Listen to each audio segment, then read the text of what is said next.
स्वागत है आपका एक बार फिर से निमिज नॉलेज पॉइंट पर। तो मैं आशा करती हूँ कि ये जो एमसीक्यूज की सीरीज है जो मैंने चलाई है वो आपको पसंद आ रही होगी। 35 वीडियोस जो है वो मैं अपलोड कर चुकी हूँ। किसी भी कॉम्पिटिटिव एग्जाम की अगर आप तैयारी कर रहे हैं तो ये जितने भी क्वेश्चन हैं ये आप लोगों के लिए इम्पोर्टेंट है, आप इनको जरूर करके जाइए।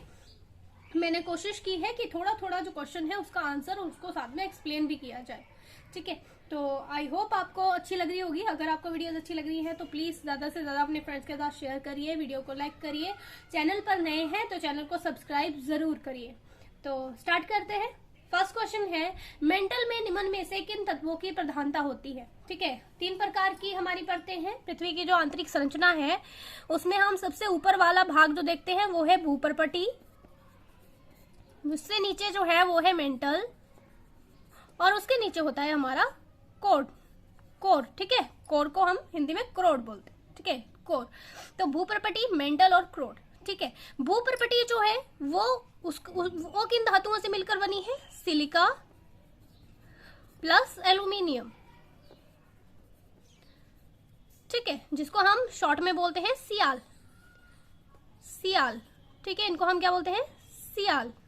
ठीक है, मेंटल जो है वो बनी है सिलिका प्लस मैग्नीशियम मतलब इन धातुओं की प्रधानता होती है वहां पे। ठीक है, इसको हम शॉर्ट में बोलते हैं सीमा। सिलिका और मैग्नीशियम। जो कोर है वो नीफे मतलब नीफे से नी से निकिल और फेरस लोहा, निकिल प्लस लोहा। ठीक है, तो इनमें क्या पाया जाता है? इनमें जो है क्रोड में जो है वो निकिल और लोहा की अधिकता पाई जाती है। जो भारी धातु है ना वो नीचे होती है। ठीक है, जो हल्की धातु है वो ऊपर होती है। ठीक है, तो ये भारी जो निकिल और लोहा भारी धातुएं हैं ये पृथ्वी के कोर में पाई जाती है। ठीक है, तो आपने याद रखना है। तो हमसे क्या पूछा था कि मेंटल किन से मिलकर बनी है, किन तत्वों से मिलकर बनी है? तो मेंटल हमारी बनी है सिलिका और मैग्नीशियम से। ठीक है, कौन से तत्व? देखो भूपर्पटी में कौन से तत्व पाए जाते हैं? सिलिका और एल्यूमिनियम। मेंटल में सिलिका और मैग्नीशियम, और कोर में निकिल और लोहा। ठीक है, तो याद रखना है सिलिका और मैग्नीशियम से मिलकर हमारी मेंटल बनी। ठीक है, इनकी प्रधानता पाई जाती है यहाँ पे। नेक्स्ट क्वेश्चन है सुनामी शब्द की उत्पत्ति किस भाषा से हुई है? ठीक है, तो सुनामी जो है, देखिए इसमें टी साइलेंट होता है, इसको हम सुनामी बोलते हैं। तो सुनामी जो है उसका ओरिजिन है जापानी भाषा से। ठीक है, जापानी भाषा से जो है वो उसकी उत्पत्ति हुई है। ठीक है, इसको आपको याद रखना है। सुनामी कैसे आती है? जैसे कि महासागर है, उनकी सतह पर अगर कोई जैसे भूकंप हो जाए, कोई भूस्खलन है ना, ज्वालामुखी विस्फोट हो जाए तो उस दौरान जो है वो सुनामी आती है। ठीक है, तो सुनामी जो है वो जापानी भाषा से इसकी उत्पत्ति, जो सुनामी शब्द है उसकी उत्पत्ति जापानी भाषा से हुई। नेक्स्ट क्वेश्चन है, नदी का अपरदन सबसे अधिक होता है जहां पर नदी की गहराई अधिक हो, चौड़ाई अधिक हो, प्रवाह तीव्र हो, या इनमें से कोई भी नहीं।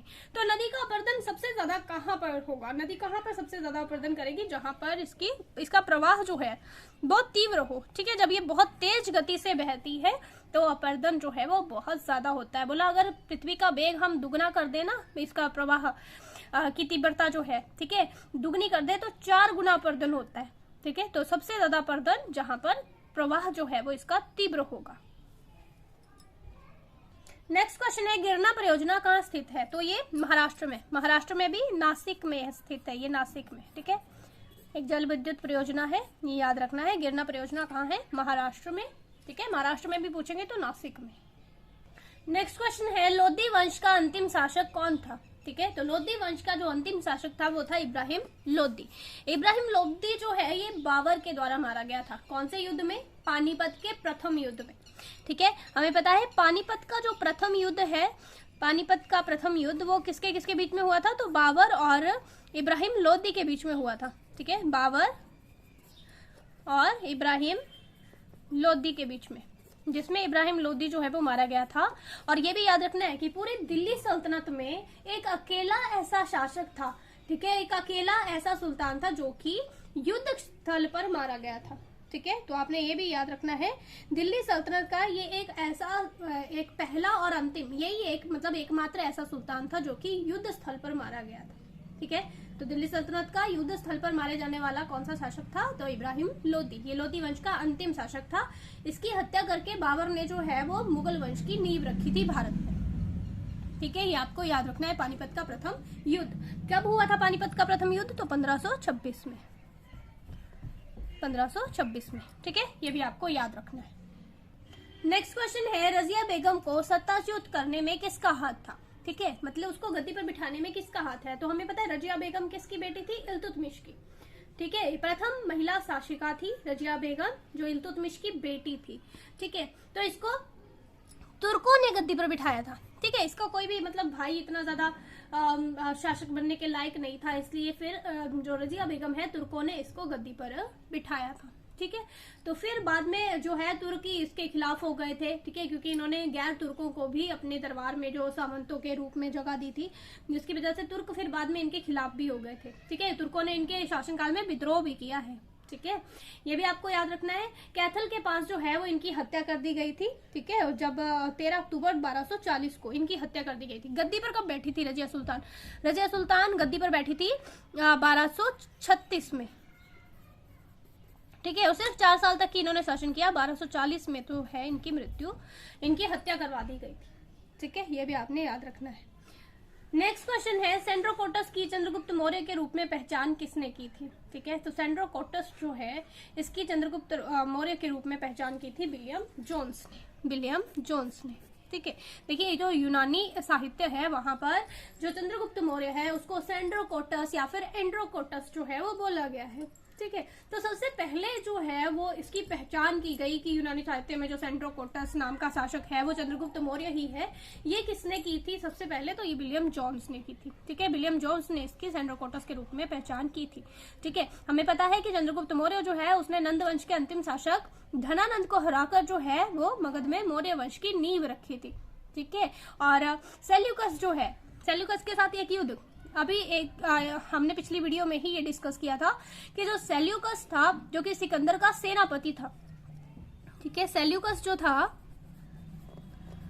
जो कि सिकंदर का सेनापति था। सिकंदर इसको भारत का जो भी एरिया मतलब उसने जीता हुआ था उसका शासन इसको देकर गया था। ठीक है, तो सारा अफगानिस्तान के साइड का सारा एरिया जो था वो सेल्यूकस के पास था। तो चंद्रगुप्त मौर्य जो है उन्होंने सेल्यूकस के साथ युद्ध किया था, जिसके बाद जो है वो सेल्यूकस ने अपनी बेटी की शादी जो है वो चंद्रगुप्त मौर्य से करवा दी थी। ठीक है, अपनी पुत्री की शादी जो है वो चंद्रगुप्त मौर्य से करवा दी थी, और एक राजदूत इन्होंने चंद्रगुप्त मौर्य के दरबार में भेजा था। ठीक है, जिसका क्या नाम था? मेगास्थनीज। मेगास्थनीज मेगास्थनीज ने कौन सी बुक लिखी है ये आपने मुझे कमेंट बॉक्स में लिख के बताना है। ठीक है, आपने कमेंट बॉक्स में मुझे ये टाइप करके बताना है कि मेगास्थनीज जो है जो कि एक यूनानी राजदूत था, सेल्यूकस के द्वारा भेजा गया यूनानी राजदूत जो कि चंद्रगुप्त मौर्य के दरबार में था। ठीक है, इसने कौन सी किताब लिखी है और किस भाषा में लिखी गई है वो किताब, ये आपने मुझे बताना है। ठीक है, नेक्स्ट क्वेश्चन है, लॉर्ड कॉर्नवालिस की कब्र कहां पर स्थित है? लॉर्ड कॉर्नवालिस जो है उनकी कब्र गाजीपुर में है, गाजीपुर। तो लॉर्ड कॉर्नवालिस के बारे में जो है वो हमने पहले भी बहुत बार डिस्कस किया है। स्थायी बंदोबस्त के बारे में हमने पढ़ा है। ठीक है, स्थायी बंदोबस्त किसने स्टार्ट किया था? इस्तिमारी व्यवस्था जो है वो कॉर्नवालिस ने स्टार्ट की थी, जिसको हम जमींदारी व्यवस्था भी बोलते हैं। तो काफी बार जो है वो हम लॉर्ड कॉर्नवालिस के बारे में पढ़ चुके हैं। ठीक है, तो लॉर्ड कॉर्नवालिस जो है इसकी कब्र जो है वो गाजीपुर यूपी में, उत्तर प्रदेश में है। ये भी आपने याद रखना है। नेक्स्ट क्वेश्चन है, अंतरराष्ट्रीय न्यायालय का मुख्यालय कहाँ स्थित है? ठीक है, international court of justice, international